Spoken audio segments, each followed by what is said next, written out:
Oui, nous continuons donc avec notre sujet sur l'importance donc des fondements. Euh, voilà, nous allons lire aussi ici dans Matthieu 22, 38. C'est Jésus qui parle, il dit, Jésus lui répondit, tu aimeras le Seigneur ton Dieu de tout ton cœur, de toute ton âme et de toute ta pensée. C'est le premier et le plus grand commandement. Et voici le second qui lui est semblable. Tu aimeras ton prochain comme toi-même. Voilà, ça c'est Matthieu 22, 38. Euh, Ici, nous voyons que dans la spiritualité, ici biblique, nous voyons qu'il y a deux grands commandements qui sont des grandes fondations qu'il faut connaître. Tu aimeras le Seigneur ton Dieu de tout ton cœur, de toute ton âme et de toute ta pensée. Oui, parce que bon, c'est lui qui nous a créés, nous devons l'aimer, nous venons de lui, nous rentrerons à lui, nous sommes sur cette terre pour lui. Voilà, et donc euh, il faut avoir une relation avec. Nous devons avoir une relation avec, et c'est une relation d'amour, une relation filiale, familiale, très important. Et l'autre, c'est quoi? C'est le deuxième commandement, c'est tu aimeras ton prochain comme toi-même. Hmm. Donc ici, on apprend des choses. On doit aimer le Créateur qui nous a créés, qui nous a mis sur cette terre. Et on nous montre même comment l'aimer. Il faut l'aimer vraiment de tout cœur. Il faut avoir un cœur reconnaissant vis-à-vis de notre Créateur. Et le deuxième commandement nous parle des autres. On nous dit, il faut aimer le prochain comme on s'aime soi-même. Mais il y a des gens qui ne s'aiment même pas. Il y a des gens qui ne s'aiment pas. Ah, ça, c'est très important. Ça, c'est une des fondations. Tu dois apprendre à t'aimer. Si tu es un garçon, si tu es une fille, si tu es un homme, une femme, tu dois apprendre à t'aimer toi-même. Parce que si tu ne t'aimes pas toi-même, comment est-ce que tu vas aimer les autres? Ça fait partie des fondations. Quelqu'un qui ne s'aime pas lui-même, il faut faire très attention avec une telle personne. Je ne parle pas de quelqu'un qui est narcissique, etc., qui est concentré sur lui-même, non. Je parle d'un amour normal. Il faut s'aimer. Et quand tu t'aimes réellement, comme la parole de Dieu nous le dit, il y a des choses que tu ne vas pas faire. Tu t'aimes pourquoi? Tu t'aimes parce que tu es créé à l'image de Dieu. Ça vient de ta spiritualité. Vous voyez encore, on revient à l'importance de la spiritualité. Tu t'aimes parce que tu es créé à l'image de Dieu. Tu t'aimes parce que tu es le temple de Dieu. Voilà, Dieu habite en toi, il communique avec ton esprit. Ça, c'est très important. Alors, tu n'es pas n'importe qui à cause de ça. Tu es précieux. Dieu a envoyé son Fils pour toi, pour te sauver. Voilà, ça montre que tu es précieux. Tu n'es pas n'importe qui. Alors, à partir de là, quand tu comprends cela, tu comprends ton importance devant Dieu, tu comprends aussi ton importance vis-à-vis des autres. Tu ne vas pas traiter ton corps n'importe comment.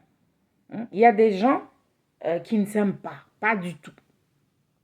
Moi, j'ai rencontré des gens, j'ai rencontré des gens qui se coupaient, voilà, qui se détestaient, et tout ça. Vraiment, ça m'avait étonné. J'entendais parler, mais j'ai vu que c'était des gens qui étaient comme dérangés même. Ils étaient dépressifs, ils étaient dérangés, pleins d'amertume. Là, je pouvais voir que vraiment il y avait un problème, que la personne avait un réel problème. Et il a fallu bien sûr aider la personne à rentrer. Quand est-ce que ça a commencé? Comment est-ce que tu as commencé à te détester, etc. Bon, euh, il y avait une histoire derrière. Mais c'est très important de s'aimer soi-même. Parce que nous sommes précieux aux yeux de Dieu. Nous sommes précieux aussi. Il y a des gens qui nous aiment, pour qui nous sommes précieux. Voilà, s'il nous arrivait quelque chose, ces personnes vont être touchées, ces personnes vont être euh, malheureuses, dérangées dans leur vie. Ça va être une grande perte. Voilà, il faut le savoir. Et alors, quand tu es quelqu'un de précieux, tu ne te comportes pas n'importe comment. Voilà. Quand tu sais que ta vie a de la valeur, tu sais que Dieu t'a donné tellement de valeur qu'il a donné même son fils pour toi, pour pouvoir te sauver, pour payer à ta place pour tes péchés, etc. Vraiment, tu ne vas pas te considérer n'importe comment, tu ne vas pas te comporter n'importe comment. Voilà, comme tu as de la valeur, tu ne vas pas te comporter avec haine contre toi-même. Tu ne vas pas te mettre dans des situations qui vont te détruire. Voilà. Quand tu t'aimes toi-même, tu vas tenir compte de ton âme, tu vas tenir compte de ta santé. Tu ne vas pas faire n'importe quoi. Il y a des gens qui se prennent comme des cobayes. Vous voyez les cobayes là dans les laboratoires, les souris de laboratoire. On essaye tout sur ces souris-là. Quand on veut faire des recherches pour les médicaments, etc. On essaye, on pique ces souris-là, on essaye tout. Toutes sortes de médicaments, etc. La vie d'un rat de laboratoire, d'une souris de laboratoire ou d'un cobaye, c'est une vie très triste. Et ce sont des animaux qui meurent très vite. Pourquoi? Parce qu'on a tout essayé, tout et n'importe quoi sur eux, pour voir les réactions, pour étudier, est-ce que tel médicament sur l'homme, est-ce que ça pourra marcher? On essaye d'abord sur les souris, on essaye d'abord sur les rats de laboratoire. Mais il y a des gens qui se considèrent comme des rats de laboratoire. Ils boivent n'importe quelle sorte de liqueur, ils ont des comportements bizarres, ils prennent n'importe quel genre de substance, etc. Des choses dangereuses, ils sont dans des choses dangereuses. Ils se prennent eux-mêmes comme des cobayes. Ça, ce sont des gens dangereux. Ils n'ont pas de foi ni de loi. Parce que quand tu as la foi, tu sais que, non, moi, je suis précieux aux yeux de Dieu. Je représente quelque chose sur cette terre. Dieu m'aime, Dieu m'a donné de la valeur, je suis créé à l'image de Dieu, j'ai une mission, je suis ici pour aider les autres à avancer, à progresser. J'ai quelque chose que j'ai à donner sur cette terre. Je suis quelqu'un qui est là pour produire sur cette terre. Je vais marquer cette terre par des bonnes choses que je suis censé faire. C'est moi seul qui vais apporter ça. Je suis unique et j'ai des choses uniques à apporter sur cette terre. Donc, je suis important, je ne suis pas n'importe qui. Il y a des gens qui ne savent pas ça et qui se comportent vraiment comme des... Souvent, les délinquants, ce sont des gens qui ne savent pas pourquoi ils sont là. Souvent, les délinquants, les gens qui sont dans des coups, ils sont dans des groupes de bandits, ils sont dans la prostitution, ils sont dans la drogue, souvent ce sont des gens qui ont perdu leur repère, c'est-à-dire les fondements. Ils ne savent pas pourquoi ils sont là et ils s'aiment mal ou ils se détestent même. Mais la Bible nous dit que nous devons aimer le prochain comme nous nous aimons nous-mêmes. Si tu t'aimes toi-même, eh bien, tu vas aussi aimer le prochain. Parce que ce que tu ne voudras pas qu'on te fasse, tu ne voudras pas aussi le faire. Tu vas réfléchir, tu vas te dire, je n'aimerais pas, par exemple, que les gens me traitent de telle ou telle manière. Donc moi aussi, je vais traiter les gens de la meilleure façon, de la manière dont j'aimerais moi-même être traité. Très important. Ça fait partie de ta spiritualité, mon ami. Tu puisses ça dans ta spiritualité et tu puisses ça aussi dans la morale. C'est immoral de faire aux autres des choses que tu n'aimerais pas qu'on te fasse. Ça, c'est immoral. Voilà. Quelqu'un qui est immoral, c'est quelqu'un qui n'a pas de morale, il n'a pas de conscience, il n'a pas de retenue. Il traite les gens comme ça lui passe par la tête. Ça, ce n'est pas ça. Le plan de Dieu, mon ami, c'est que tu aies des balises. Quand tu es dans la société, la manière de te comporter avec les autres, eh bien, tu dois puiser ça de ta spiritualité. Tu as une relation avec ton Dieu. Tu as un créateur qui t'a envoyé sur terre. Il a mis des lois pour que tu vives en harmonie avec les autres, pour que tu sois quelqu'un qui soit une bénédiction au lieu d'être une source de problème ou de malheur pour les autres. Mais tu dois connaître ces lois. Tu dois connaître ces fondements. Tu dois rester dans ce cadre-là. C'est un cadre qui a déjà été placé. C'est à toi de découvrir ce cadre. C'est à toi d'apprendre, de connaître.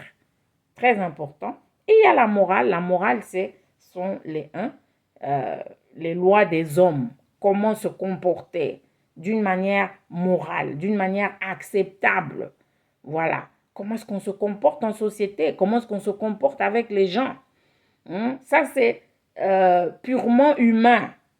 Les gens se sont mis ensemble et se sont dit, bon, voilà, comment est-ce que nous, on va vivre dans notre société? Qu'on croit en Dieu ou pas, il y a quand même des choses qui sont acceptables et il y a des choses qui sont inacceptables.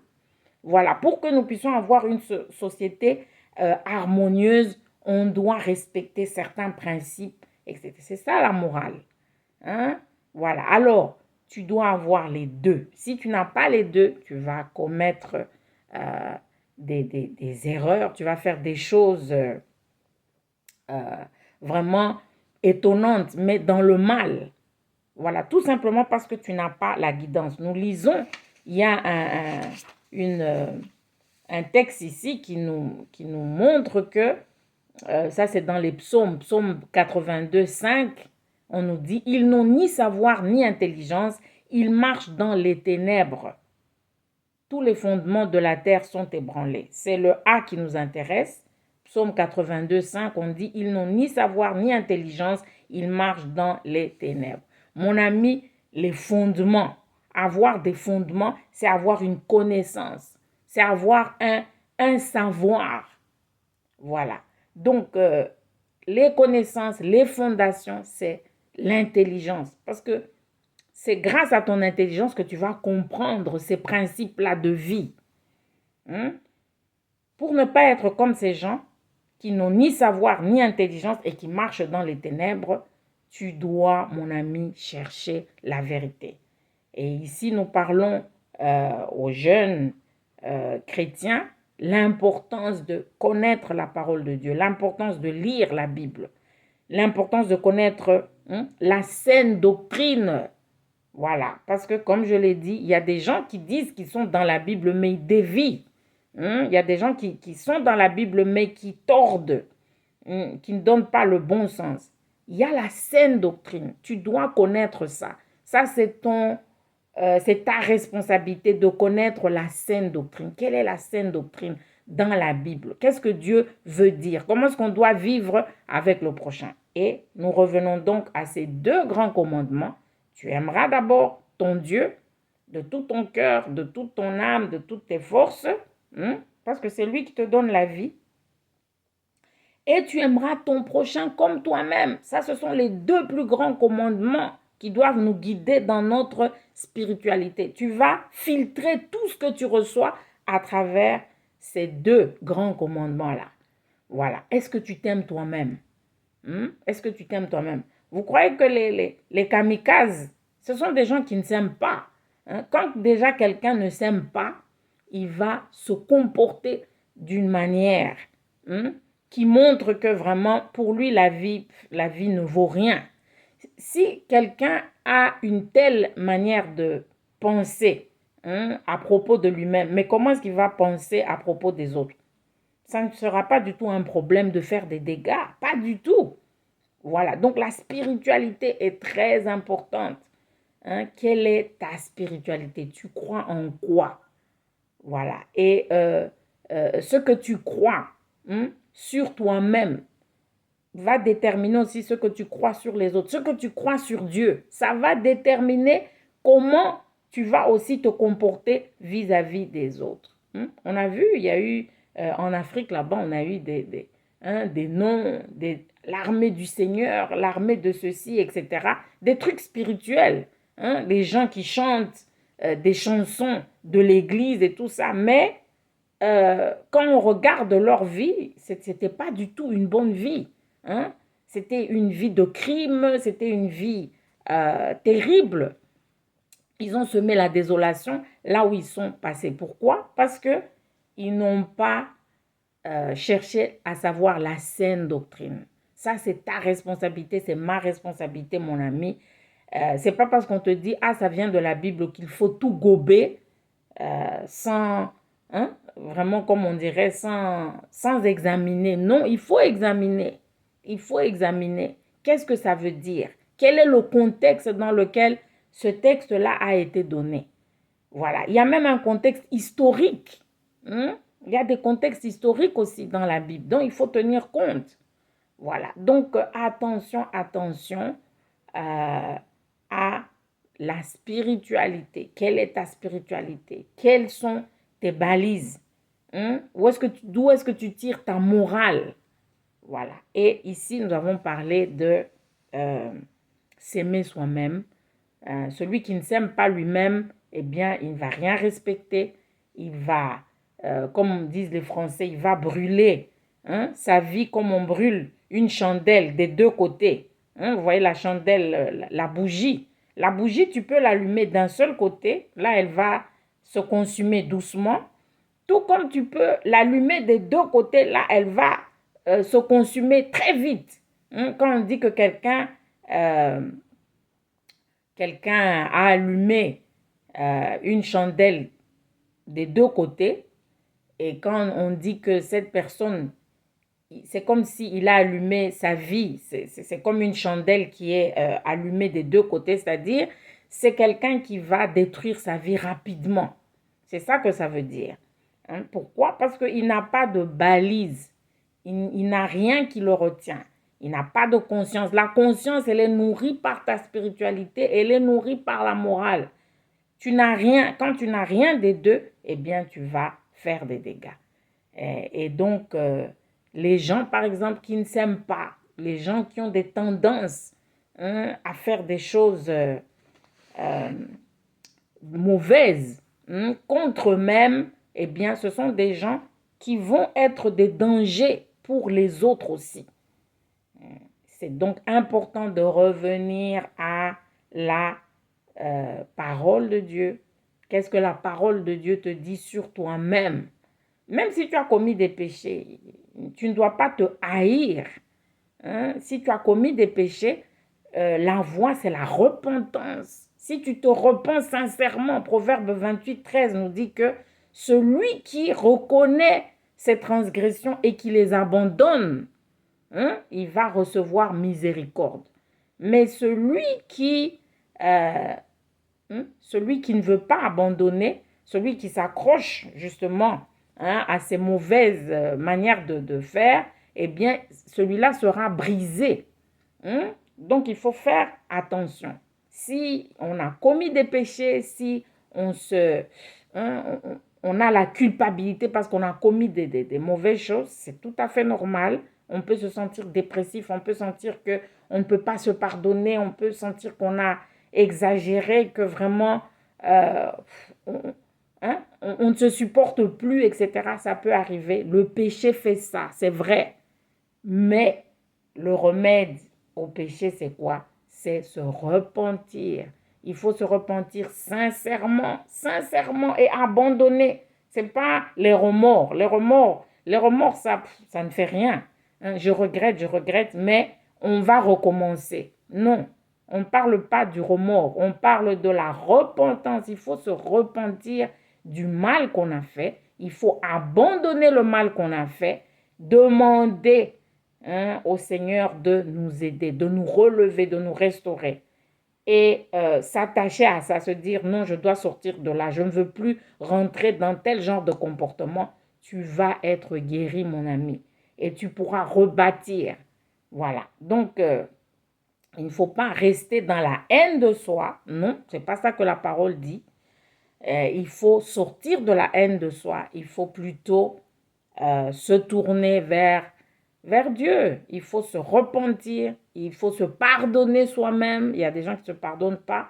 Et c'est pour ça qu'ils se détestent. Il faut se pardonner soi-même et se donner encore une chance de se racheter. C'est très important et c'est possible, mon ami.